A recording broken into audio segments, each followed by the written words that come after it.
د افغانستان او پاکستان ترمنځ څو ورځې وړاندې سرحدي نښتو هم د دواړو هیوادونو ترمنځ په سوداګرۍ سیوری غوړولی دی. تر هغه ځای چې د دواړو خواو ترمنځ د سوداګریزو لارو تړلو له امله له افغانستان او پاکستان ته د صادر شویو بانجانو او میوو بیه لوړه شوې ده. د فرضي دیورند کرښې دواړو خواو ته د سوداګریزو توکو په تیره د خوړو د بروړونکو لاریو چلوونکي د دې لارې پرانیستلو ته سترګې په لاره دي. د راپورونو له مخې ډېر خوراکي توکي چې له افغانستان او پاکستان ته لیږدول کیږي خراب شوي دي. د اقتصاد وزارت وایي چې اسلامي امارت له پاکستاني لوري سره د سوداګریزو لارو د بیا پرانیستلو په اړه خبرې کوي او له هغوی غواړي چې سوداګریزي مسئلې سیاسي نه کړي.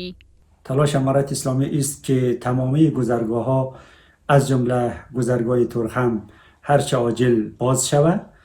ادامه مسدود ماندن گذرگاه‌ها به ضرر هر دو کشور هست و ما باور داریم که مسائل اقتصادی و تجاری و ترانزیتی باید از مسائل سیاسی تفکیک شود و از همسایگان خود می‌خواهیم که روند رعایت کنند.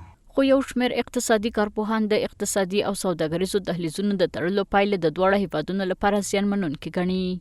کانال سی پی سی در حقیقت او استاپ میشه.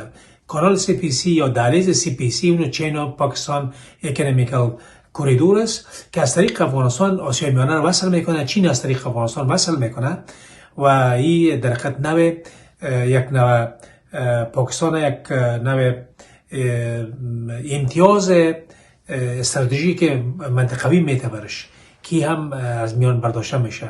فکر میکنم که هر دو کشور بسیار زده من میبینه به خصوص پاکستان.